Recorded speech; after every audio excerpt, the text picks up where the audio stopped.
Join me here today to discuss one of the most important issues of the modern age. Was it fan fiction that made us gay? According to my parents, absolutely. Hello lovely people, welcome to my channel. I'm Jessica, my pronouns are she, her, and I talk about disabilities, chronic illness and LGBTQ+ history and media and vintage fashion. For those of you who are new here, this video requires the important context that I am a lesbian.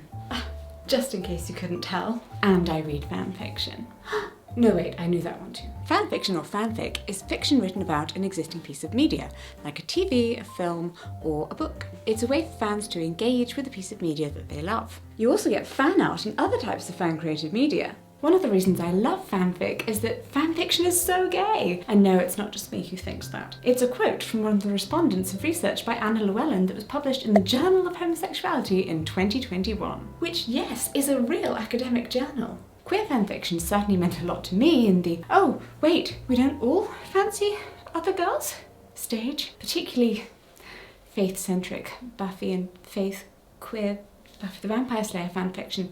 Because who didn't wonder if they were gay when watching Buffy and Faith clearly flirting on the screen? That's a universal experience, right?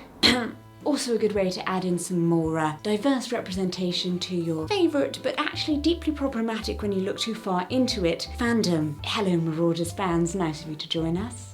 Hi. Plus, fanfiction is a lot older than you might think. The Iliad is literally fanfiction of the Iliad. Dante's Divine Comedy is self-insert, real person fanfic. Rent is an AU fanfic of Puccini's La Boheme. Yeah.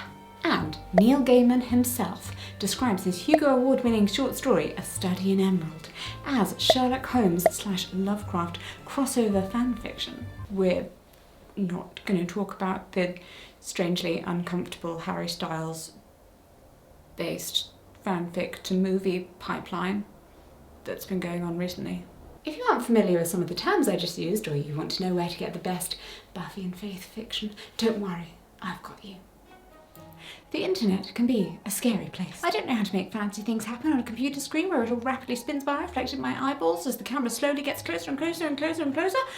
I'm starting to feel like the movies have lied to me. AI is growing more impressive by the day, which leaves many questions unanswered about how safe we actually are online. But don't fear, we can harness technology to work in our favour too, and get it to protect us from such dangers. That's right, you guessed it. This video is sponsored by Surfshark. Surfshark is a top-rated VPN service with a super strong layer of encryption. When you choose one of their several worldwide servers, your internet traffic enters an encrypted tunnel, which then helps to shield your identity from websites, apps, and services that might want to track you and use your data. Have you ever wondered why you can watch one funny cat video online and all of a sudden your socials are flooded with cat food ads? Darn data nabbers! I'm a dog person. I only like cats from behind a screen where they can't scratch me. Just one Surfshark subscription ensures safety for your entire household across several devices, so you and your family can watch all of the cat videos you'd like in peace. So if AI decides to overthrow the human race, your household is protected. Thanks, Surfshark! Disclaimer, Surfshark makes no claims to actually physically manifest in the end times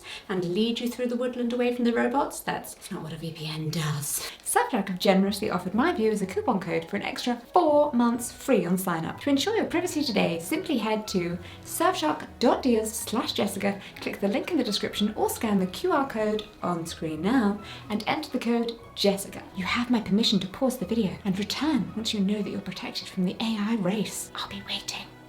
A beginner's guide to finding gay fanfic. Whether you've never read fanfiction before or you were on Tumblr sharing your super hulock headcanons in the 2010s, it can be hard to navigate all the tags and other fandom jargon. Fandom refers to a community of fans, and while it sounds like a modern internet culture term, it's actually been in use since at least 1896, when a Washington Post sports column talked about local fandom. So, to help you find the gay fanfic you didn't realise you needed until now, here are some terms you might come across. Canon is the piece of media, the source material from which fanfiction takes its world and its characters. Meanwhile, fanon is a portmanteau of fan and canon, and refers to the ideas and backstories and characteristics made up by fans. Though these ideas can become almost universally adopted throughout fandom. One moment in the aforementioned Harry Potter series, a great example of fans growing up loving a series so much that it becomes part of them, only to become disappointed by authorial intent, until they find their own way around it. But the ending of Harry Potter and the Cursed Prince surprised fans everywhere by not having Scorpius Malfoy and Albus Potter, real names, fall in love. Yeah, accepted as canon by fans everywhere. That's just the author crashing down their love though. We know the truth. Headcanons are our personal ideas and theories we have about characters. Faith is gay, but canon duh. Alternate universe, or AU, puts canonical characters into different settings, universes, or timelines. A very common trope is the coffee shop AU, where one person in a couple is a barista and the other, as Aja Romano writes in an article for Vox, is an annoyed, harried, caffeine-addicted person. Aren't we all? Real person fiction, or RPF, refers to a subgenre of AU which is written about real people. So the musical Hamilton could be described as real person fanfiction because it's about real historical figures. Archive of Our Own, or AO3, is the largest fan-run non-corporate fanfiction archive on the internet. Other sites where you might find fanfiction include fanfiction.net, Wattpad and Tumblr, but there are hundreds of websites, blogs and forums and communities dedicated to fanfic and other fanworks. Ships is a shortening of relationships and refers to the pairings of characters that fans are rooting for and hoping will be made canon. According to Romano, shipping comes from the X-Files fandom, which coined the concept in the 90s to describe fan reaction to the indeterminable UST unresolved sexual tension between Mulder and Scully. Most popular ships have ship names such as Johnlock for Sherlock Holmes and John Watson. Slash fic, or slash, refers to fanfiction that features relationships between two men, often written as M/M. Femslash is the equivalent for fanfic about two women, often written as F/F. It's worth pointing out that there is definitely representation of non-binary characters, agender characters, gender-fluid characters, and queer gender characters in fanfiction. In fact, fanfiction might be the first place where some people encounter those labels and identities. However, there's certainly not a convenient or consistent tagging system for characters who exist out of the gender binary yet. It's also a really handy way to explore your sexuality and your ideas about gender. So, say there's this fanfic about that boy band that you're into and all of your friends are into, but whoops, they've just been body swapped with that girl band that we're all vaguely aware of, but you know, they're not the boy band, so they're not that big. And some of them are having great fun, getting up to some kooky hijinks, but some of the others are having a deep exploration of gender. How do they feel now they've been body swapped into a female body, and how do you feel about it? Are you still attracted to that same person in the band, even though they're in a different body now? Interesting. What does that say about you? You should probably write about that in your diary tonight. Very interesting. So now I've given you some of the tools that you need to find the best Yaz Khan/Bill Potts fanfiction. Assuming you haven't already clicked away from this video to go and find it, please subscribe before you go. Because it's time to tackle the big question, why is fanfiction so gay? Representation matters. The short answer here is that fanfiction is queer because it always has been. In an article for Slate, Ray Birkenstock explains that queer fanfiction goes right back to the roots of modern fanfiction, when fan magazines in the 1960s published pulpy romances between Star Trek's Captain Kirk and Mr. Spock. In fact, the term slash comes from the way Kirk/Spock was written with a slash between their names. Also, you can absolutely tell any fanfic haters that you're simply partaking in an old and ancient custom of your people. The ancient queers. In the absence of any openly gay characters on screen, fanfiction was a way for queer people to write ourselves into the stories that deliberately excluded us. We've come such a long way in terms of LGBTQ+ characters in mainstream media since the 1960s. Some programs even let bisexual characters say the word bisexual now. I mean, it's basically OTP equality. And yet, even today, we queers are just still hungry for good representation. How dare we? As Birkenstock writes in the opening paragraph of their Slate article, being a queer consumer of entertainment is a little like being a diabetic invited to an ice cream social. It's fun until it starts to hurt, and at some point you'll inevitably feel left out. Hang on, is this sugar-free? It's never sugar-free. Even today in 2024, the best way for someone to convince me to watch a TV show is to tell me that it's got some gals loving gals in it. And it feels like a universally queer experience to have slogged through some truly terrible shows just because there was a blink and you'll miss it gay character or flirty moment between two characters. And oh my god, don't even get me started on how invested you start to get before, ooh, They kill your gaze. But as the LGBTQ+ representation in mainstream media moved from non-existent to plausibly deniable to we'll take what we can get, but oh wow, this is bad, fanfiction continued to be a way for queer fans to expand on barely their plotlines, develop the paper-thin backstories, or rewrite the tragic deaths of queer characters. Through fanfiction, queer fans can give ourselves the representation we need, but aren't getting. Writing about fanfiction for Autostraddle in 2017, Kayla Kumari Apuhada relays how mainstream media played a role in suppressing her queerness. My life revolved around television, but I rarely saw lesbians on TV. There were even fewer non-white lesbians. She continues, explaining her excitement when she came across fanfiction. There were stories out there where the queer subtext could finally be realised. There were stories out there that acknowledged the fluidity of sexuality that television often ignores. There were stories out there where the lesbians who television killed were still alive. In her article, she mentions Googling heterosexual fanfiction and finding that one of the top results was a supernatural fanfic called Dean Winchester is a 100% heterosexual manly man of masculinity, a story in which Dean is very much not straight. Sorry, is there straight supernatural fanfic? If you've watched basically any of my other videos, let's be honest, you'll know I talk a lot about the importance of representation. Published in Inquiry's journal in 2017, Tiana K. Migliola, I'm butchering every single name, shares their research into people's experiences with queer fanfiction. One respondent, Almost Normal Boy, which is an excellent username, said that compared to how queer fanfiction is, they are overwhelmed by the lack of representation anytime I consume most mainstream media. I feel unreal, suffocated, and it's painful to watch media where everyone is unrealistically cisgender, heterosexual, white and abled, or even worse, queer-baiting media. It sends a message that us minorities aren't worth writers' time, but they still want our money. It's disgusting. If you're not familiar with the term queerbaiting, I recommend you check out my video where I explain what it is and talk about Taylor Swift. Fanfiction is a rejection of cis heteronormativity, the idea that everyone is cisgender or heterosexual. To Binstock, fanfiction represents a challenge to the notion that being created in a straight world means one must live a straight life, a notion that queer people have been fighting forever. It represents an outlet of expression that begins on a populist level and hasn't yet stopped. It represents a refusal to be punchlines anymore, a refusal to express ourselves less because it's more convenient for everyone else. In writing fanfiction, we do more than rewrite our favourite stories. We take those stories and make them strong enough to handle people like us.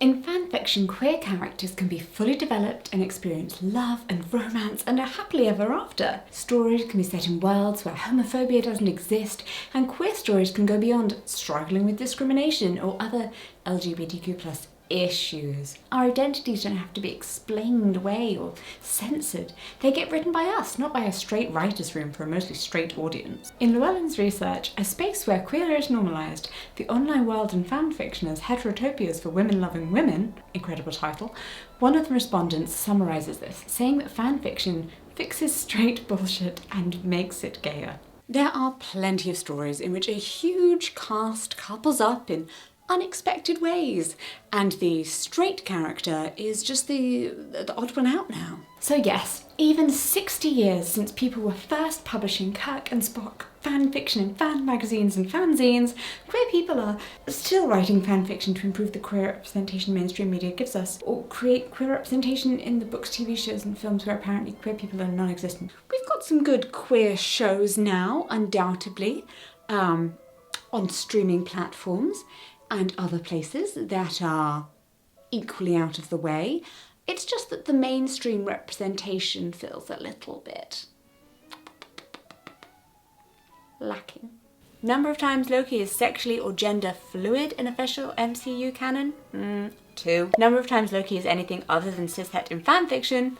All the time. We know we deserve to see ourselves in the media we love, and fanfiction is one of the ways we can when that media denies us the kind of representation we need, which it far too frequently does. My deep love for Buffy and Faith fanfiction began when I was a very ill teenager and I spent 2 years on bed rest. That's why I'm doing this bit from a bed.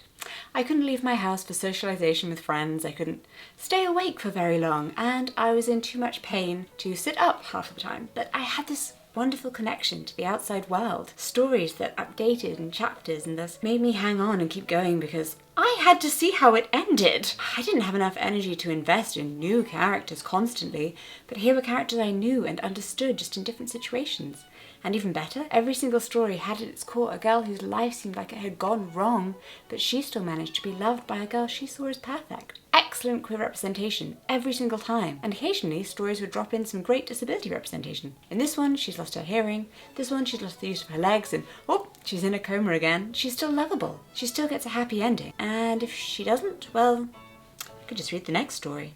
Unburying your gaze. I wonder if one day I will get to a place where a new queer woman will be introduced in a TV show and I won't have to worry if they'll still be alive at the end of the series. The bury your gaze trope refers to how LGBTQ+ characters are so often cruelly and unnecessarily killed in mainstream media in a way cis-het characters just aren't. Writing about the trope for Extra in 2022, Emily Monaco points out that the bury your gaze trope goes way further back than TV, pointing to Oscar Wilde's The Picture of Dorian Gray as an example of this. Under the moral guidelines for films introduced by the Hays Code, having queer characters die tragically was a way to make it clear you weren't endorsing homosexuality. LGBTQ+ characters were literally punished for their implied, never explicit, queerness by being killed. Watch this video for more on the Hays Code. Fanfiction gives queer fans a space where our favourite characters don't have to be relegated to being killed for shock value, or for the personal growth of cis-het characters. 4 weddings and a funeral, I'm looking at you.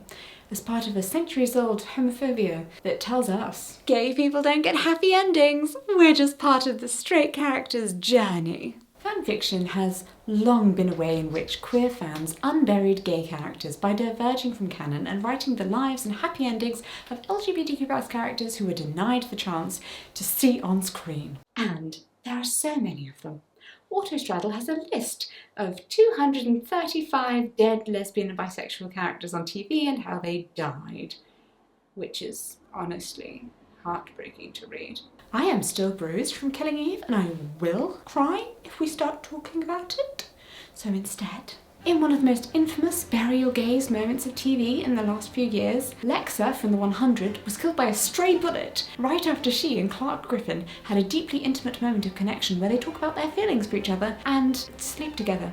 It has been 8 years since Lexa died on the series in season 3 of the 100, but Clark and Lexa is still one of the biggest fem/slash ships on AO3. It's an act of defiance to the ending the show gave the couple, yes, but fanfiction has also become a tool of cultural critique, a way for audiences and queer fans to communicate with people who seem to be, oh so callously, killing off the limited queer characters we have. In an article for GQ, Emma Madden writes, Catherine Tossenberger, an associate professor at the University of Winnipeg, who's written extensively about fem/fiction, believes that the 90s marked a watershed moment for slash fiction. It was largely being penned by the queer and marginalised, those who didn't necessarily have the same access to official production settings as, say, cis white men. And as Tossenberger remarks, they weren't just using fanfiction as a way to tell the stories we want to tell, they were also using it to talk back to a media and publishing landscape that had so often privileged heterosexuality and sidelined anyone who didn't identify as such. Basically, it's a way for queer fans to have a voice, and one that the showrunners and the people making decisions about the characters that we love are actually going to have to listen to. This was particularly obvious in the response to Lex's death in the 100. Heather Hogan wrote for Autostraddle that Lex's death and the way it was handled by the 100's creative team drove queer fans to their breaking point. They turned social media into a hub of fandom activism, raising 65 grand so far for the Trevor Project, hoping to help both gay youth in crisis situations and to shine a light on the fact that gay youth are still struggling in a big way in the United States, to show that they need empowering stories to help carry them into adulthood. The same fans trended LGBT fans deserve better worldwide during the following week's episode of the 100, and most impressively, and for the first time ever, they forced mainstream pop culture magazines to sit up, pay attention, and address the problem. It's not that TV shows stopped killing queer women for shock value after Lex's death, but it became much harder for the people behind those decisions to ignore the harm of those actions, or the queer audiences they hurt.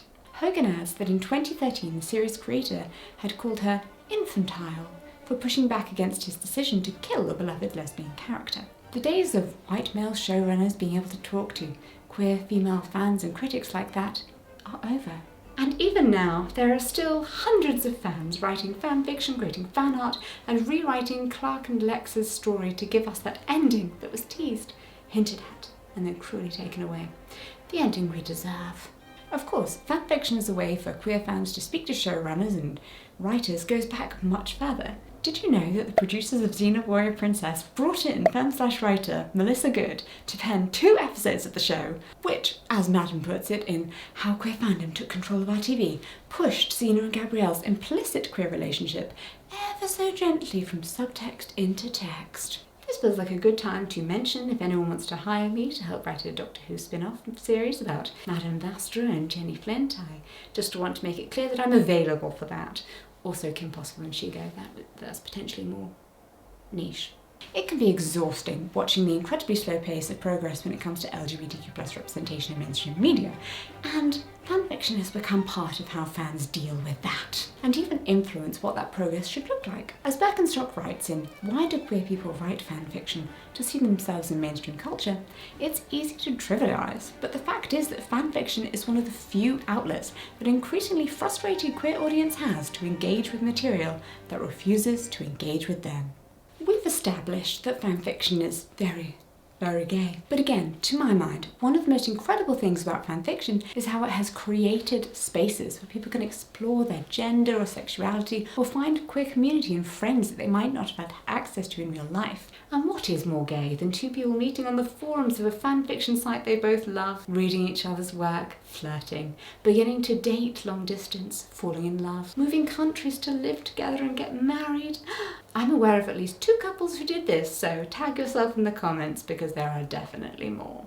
Queer fanfiction offers readers a space to learn more about queerness, to learn about identities they might not have come across before, or even to explore their own queerness or transness without judgment. In an article for Vice, How Fanfiction Helped Me to Come to Terms with My Queer Identity, Seth Vicky writes, "The fanfiction community is abundant with queer authors who choose to dedicate themselves to this art and explore their ideas and sexualities better. It has never felt safer. The anonymity that the space provides them, along with the lack of restrictions and complete control over what they write, gives authors space to explore their characters, themselves, and by the virtue of it, their sexuality." And while it's certainly not true of all corners of the internet, including YouTube sometimes, let's be honest, fandom spaces and the communities that are created by fanfiction writers and readers are often very accepting of queerness. It's a space that offers you the opportunity to try on different labels, identities, names, and pronouns before you have to come out to anyone in real life. It's not that there's no risk, but there certainly feels less risk with the anonymity of the internet.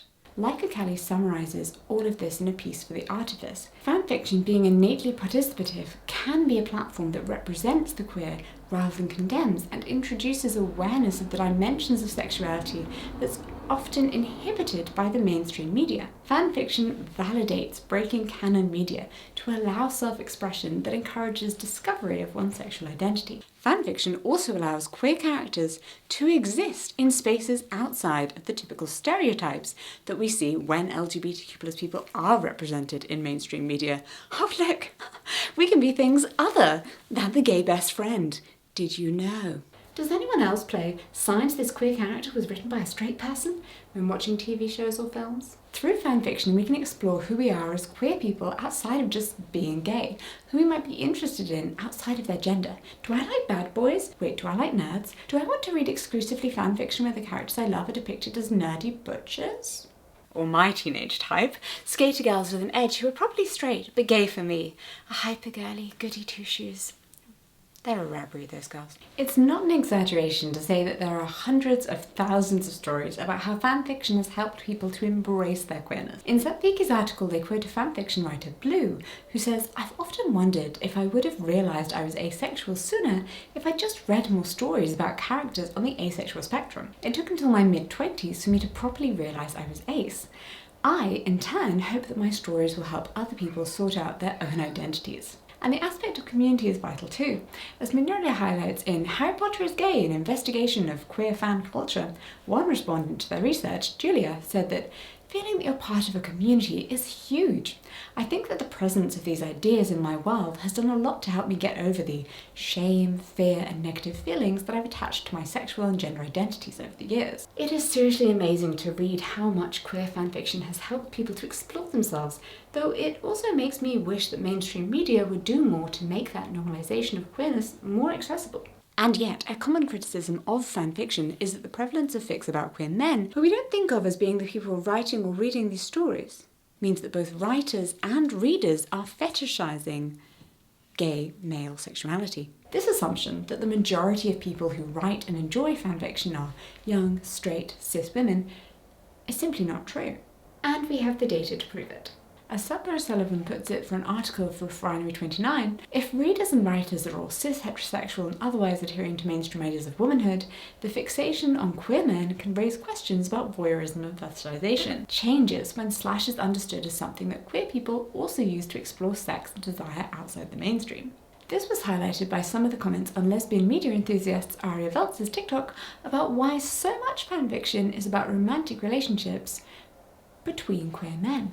A number of the comments were from trans men, talking about how they used to feel bad about how they were fetishizing gay men by writing slash fic, but have since discovered that actually they are men, and were drawn to write and read those stories because they saw themselves in them. I want to clarify that there obviously can be and is fanfiction written by women that fetishizes gay men, even if that's not the bulk of the slash fic that's being written or read. O'Sullivan's article continues, despite its invitation to sexual exploration, slash does still fall into patriarchal stereotypes.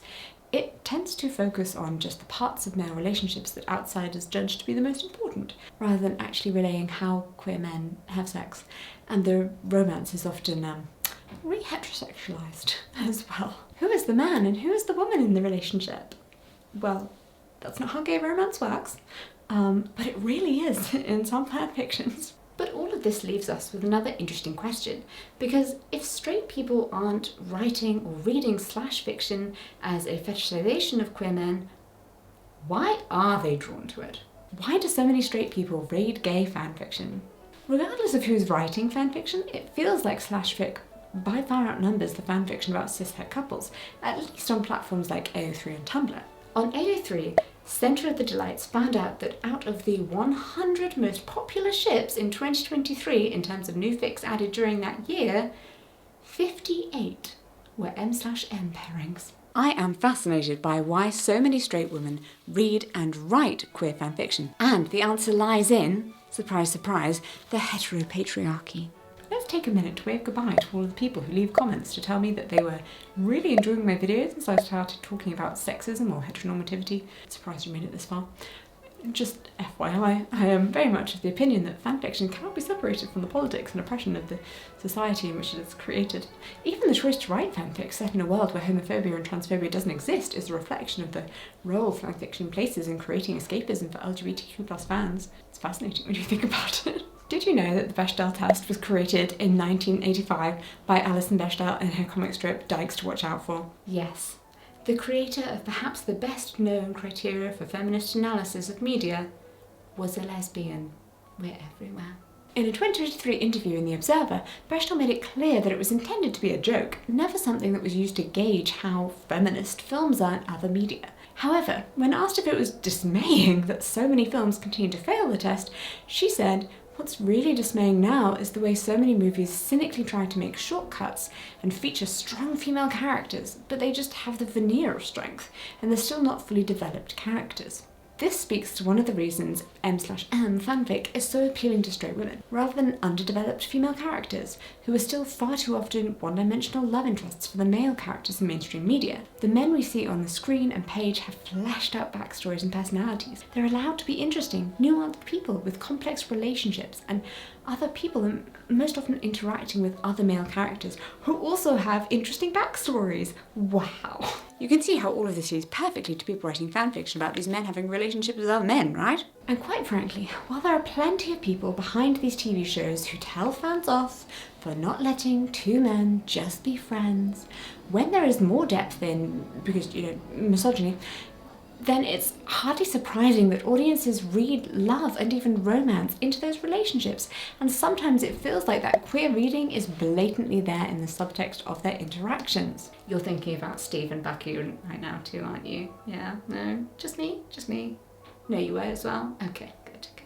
Another reason why so many straight women are drawn to writing and reading /fic is that M/M relationships are an escape from the gender dynamics they have to navigate in real life dating, romance and relationships. It's a space where they can explore what a relationship between two people who are seen as equals would look like, explore relationships where the characters don't fall neatly into the gendered roles of passive and pursuer, explore what changes when both characters have the same agency and autonomy. In her Refinery 29 article, O'Sullivan quotes Mel Stanfill, an associate professor of texts and technology at the University of Central Florida. They said, Slash allows women to explore sexuality without the baggage of identification and the gender norms they're subjected to in their life, because it's abstracted from themselves. It's a more open space of possibility. Who wouldn't want to experience that? Or, as O'Sullivan continues, the idea of at least one of the men talking about their feelings. Disclaimer, I've never actually been in a relationship with a man, a male, someone who's not my wife, really. We've been together for 10 years. I think I held hands with a boy once when I was a child, but the culture tells me that men don't talk about their feelings much, and that's hard for straight women who need to drink wine and complain about it with their friends. Because, you know, humans obviously only come in two types, wine drinkers and beer drinkers. And despite what critics of fanfiction would have us believe, women are capable of reading stories about characters that are different from themselves. In fact, it's important that they do because, you know, it's the majority of them. Likewise, straight women are more than capable of writing good fanfiction about two men. As Eli Kajini wrote for Dazed in 2023, gay men are not inaccessible, mysterious creatures. Unlike straight men, and policing people's identities and gatekeeping who gets to write about LGBTQ+ characters feels really uncomfortable to me. There are also very valid and important criticisms of how there is a massive lack of diversity in fanfiction. So much of the research I read for this video mentioned that the experiences of LGBTQ+ people of colour were different from those of white queer fans. Racism and the whitewashing of characters happens in fanfiction just as much as it happens in mainstream media, and that is important to talk about. Kajini's piece continues, certain kinds of people are more palatable in marketing representation than others. Rich, cis, white, respectable, focused on or else squeaky clean gay joy that might make straight people feel a little less bad about those slurs that they said in 2011.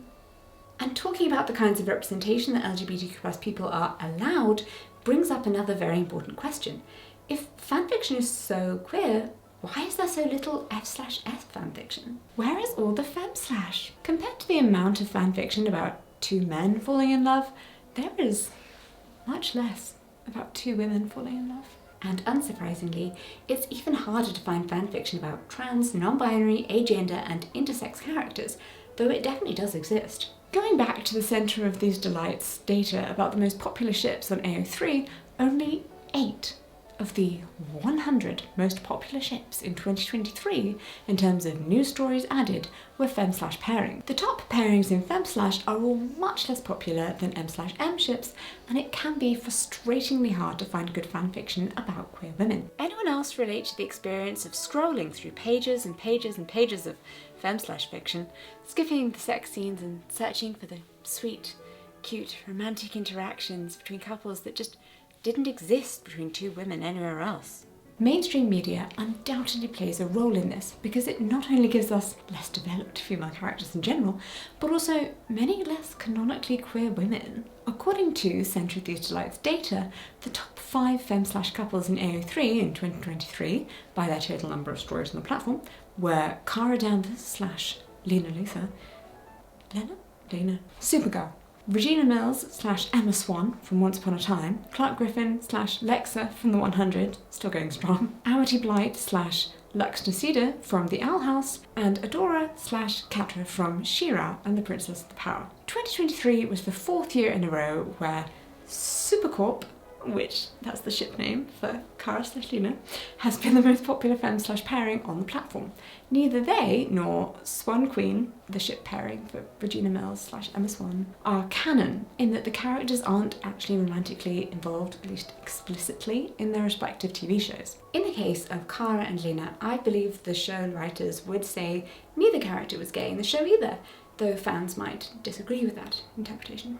Clexa, Clark and Lena, Lumity, Luz, Amity, and Catadora, Adora, and Catra, I'm not good at these names, are all canon pairings. And I am so glad that queer women are finally getting to see people like us on screen, ask each other out, holding hands and kissing, and then immediately dying. Not the last part, not happy about the last part. Well, one of the brilliant things about fanfiction has always been getting to retell stories and reinterpret characters in ways that are, more gay. There's something incredibly joyful that we now no longer have to create queer characters or storylines where before they were just easily denied by the showrunners at best or completely non-existent. Queer women on screen exist today in a way they never have before, and it can be argued that fans themselves had a role to play in this. The conclusion of Madden's article touches on this, and it's quite emotional. Years ago, fanfiction became my first point of queer contact. Sitting alone at my family desktop computer, writing about girls kissing girls, something I truly believed I would never see in my real life, let alone on my TV, I had no idea that I might have been taking part in a silent revolution. By taking a heterosexual text and stripping it apart in order to project our own desire, I and everyone else writing fem/slash was unwittingly challenging TV's long heterosexual history. We weren't only projecting new points of view, we were predicting TV's future. And boy, do I feel that when the only queer texts available to me when I was younger was like the one shelf at the alternative bookstore that was really not age appropriate looking back.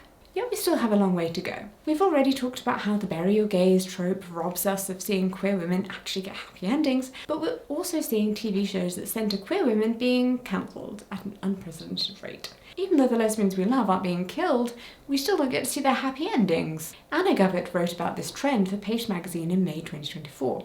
For years, networks, studios and streamers have put together pride collections filled with shows featuring LGBTQ+ representations. But now as we approach Pride Month this coming June, it's difficult to imagine what those sections will look like besides a graveyard of incomplete stories that were never allowed to thrive. I admit, I had some emotions as I continued reading their article, and I had the quote, "What truly is the worth of a queer character that you can throw into a Pride Month graphic on social media if their fate is never to return to our screens again?"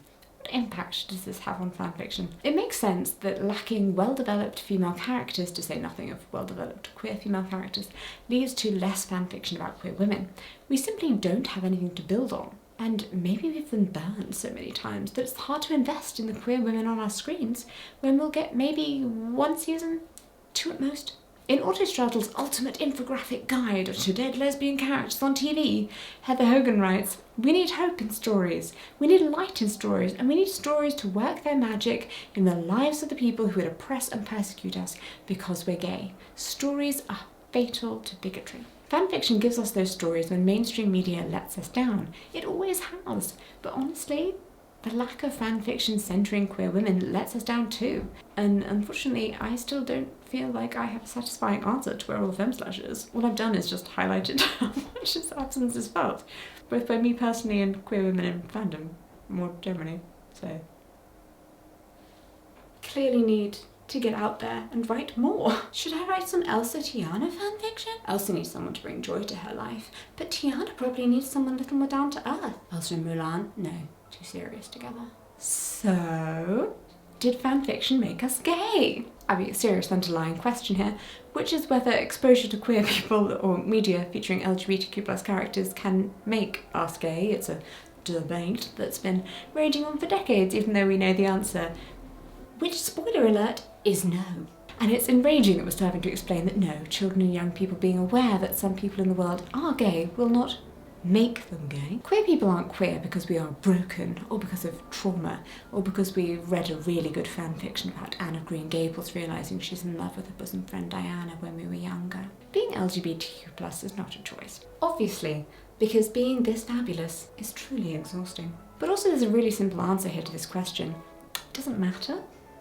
There's a lot of criticism of fanfiction out there, seeing as a lesser art form in many ways, as though writers don't spend hours and hours pouring effort and skill and love into their work for free, and as though countless communities and friendships haven't been built from a shared love of a film or a book or a TV show. And for many LGBTQ+ people, fanfiction offers us a chance to see ourselves in the media that we love in a way we never would on the page or the screen. Rewriting or reinterpreting characters to share parts of our identity can be powerful, even healing. To quote another respondent from Llewellyn's research, fanfiction has made me prouder to be gay. And though fanfiction might not have made us queer, it might have made us feel safer to explore our sexuality or given us the language to understand our gender. It might have given us a space where we could talk about being gay or characters that reflected our experiences in a way mainstream media didn't. Thank you for joining me on this exploration into the delightful queerness of fanfiction. Do you write or enjoy a fanfiction? Did fanfiction teach you something about your sexuality or gender? Or has being part of a fandom helped to connect you to queer people and queer community? Leave a comment and let me know if fanfiction made you gay! And if you have any recommendations for good fanfiction where Elsa has a girlfriend, maybe an AU or one who works in a bookshop or coffee shop, please give them to me. If you enjoyed this video and you want more #gay content, you should firstly subscribe to my channel and then check out this video about pinkwashing. Or my series Ask Your Lesbian Mothers, where my wife Claudia and I attempt to answer your questions. And one time our son's questions, because we thought being interviewed by a toddler would be humorous. You can also find me and all my vintage lesbian fabulousness over on Instagram at @JessicaOutofTheCloset. Surfshark have generously offered my viewers a coupon code for an extra 4 months free on sign up. To ensure your privacy today, simply head to surfshark.deals/Jessica, click the link in the description or scan the QR code on screen now and enter the code Jessica. Thank you so much for watching and I will see you in my next video. Bye bye!